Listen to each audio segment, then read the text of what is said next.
কখনো যদি দেখো তোমার প্রিয় মানুষটা তোমায় গুরুত্ব দিচ্ছে না, তবে তুমিও তাকে গুরুত্ব দেওয়া বন্ধ করে দাও। সে তোমায় আর পাত্তা দিচ্ছে না মানে সে তোমার থেকে দূরত্ব চাইছে। তাকে তুমি আর কখনো কাছে পাবে না। অযথা তার অপেক্ষায় সময় নষ্ট করো না আর।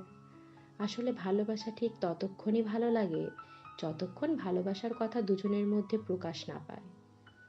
আমাদের জীবনে সেই প্রথম দিনগুলোর কথা মনে পড়ে তোমার? বন্ধুত্বের জীবন, যখন বন্ধুত্ব দিয়ে আমাদের প্রেম শুরু হলো। সেদিনের ভালোবাসাটা অনেক সুন্দর ছিল, কারণ সেখানে চাহিদা ছিল না, সেখানে ছিল তোমায় এক পলক দেখার উত্তেজনা। তোমায় এক পলক দেখার জন্য কত দূর থেকে হন্তদন্ত হয়ে ছুটে আসা। সেটা ছিল সত্যিকারের ভালোবাসা। সেদিন তোমার কাছে অতিরিক্ত কিছু চাহিদা ছিল না, শুধু একটু কথা বলার উত্তেজনা ছিল। সেদিন ছিল তোমায় খুশি করার হাজারো চিন্তা। সেদিন মনে হতো তোমার জন্য সব করতে পারি। কি অসম্ভব ভালোবাসতাম তোমায়। হয়তো আজও তেমন অসম্ভবই ভালোবাসি, কিন্তু সেদিনের মতো ভালোবাসাটা ছিল না। সেদিন শুধু সময়ের অপেক্ষা ছিল, তোমার ফোন কলের। সেদিন রাতের পর রাত জেগে কাটিয়ে দিয়েছি তোমার সাথে হাজারো গল্পে। বুঝতেই পারিনি কখন সকাল হলো। আজ আর সেই তুমি নেই, আমিও নেই। আমরা দুজনেই আজ ভিন্ন ভিন্ন মানুষ। এখন তোমার আছে সারাদিনের কাজের চাপ, ফোন কলের সময় হয় না তোমার। আর রাত জেগে গল্প কথা তো বাদই দিলাম।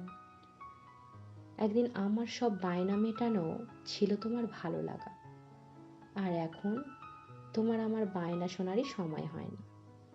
বড় ব্যস্ত আছ তুমি তোমার প্রত্যাহিক জীবনে, আর আমায় সংসারের বেড়া জালে বন্দি করে মুক্ত তুমি তোমার জীবনে।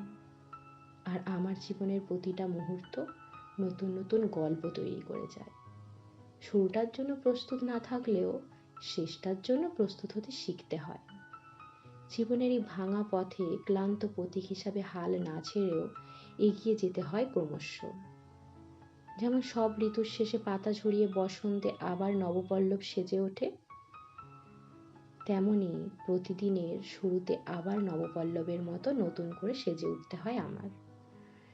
জীবন মানেই একগুচ্ছ উপলব্ধি আর অভিজ্ঞতা, যা প্রতিদিন নতুন করে উপলব্ধি করি। আবার নতুন কিছু অভিজ্ঞতা হয়, নতুন করে শিক্ষা পাই। এই সব কিছু তোমায় ভালোবাসার স্বরূপ উপহার। এই সব কিছু আমি উপহার বলেই মনে করি আজকাল। প্রথম প্রথম খুব বিরক্ত হতাম, নিজেকে প্রশ্ন করতাম কেন সেদিন তোমায় ভালোবাসার সিদ্ধান্তটা নিয়েছিলাম, কেন সেদিন তোমার সাথে থাকার জেদ করেছিলাম। জানো, সেদিনে তোমার সাথে থাকার জেদ আমার জেদই থেকে গেল। তোমার সাথে আমার আর থাকা হলো না। তোমার সাথে সুন্দর সংসারের স্বপ্ন আমার স্বপ্নই থেকে গেল। সংসার আর হলো না। আসলে তোমার সংসারে তুমি ছাড়া আজ আমি নতুন নতুন সংসারতেই ব্যস্ত। খারাপ লাগছে বলছি সং, তাই না? হ্যাঁ, সং। তুমিই বানিয়েছো আমায় সং।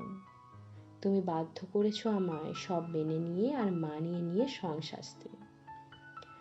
আমার অনিচ্ছা সত্ত্বেও সবটা জোর করে চাপিয়ে দিয়েছো আমার উপর। শুধু চাপিয়েই দিয়েছো, তার দায়িত্ব তুমি নাওনি। দায়িত্ব এড়িয়ে তুমি তোমার মতো ভালো আছো। তুমি তোমার মতো আছো একলা শহরে, একা আছো। তুমি একলাই থাকো, আর আমায় ফেলে গেছো এই সংসারে সং সাজতে। তুমি কথা দিয়ে কথা রাখোনি। তুমি বলেছিলে আমার সাথে থেকে যাবে, কিন্তু তুমি থেকে যেতে পারোনি। তুমি আমায় দেওয়া শেষ কথা রাখতে পারোনি।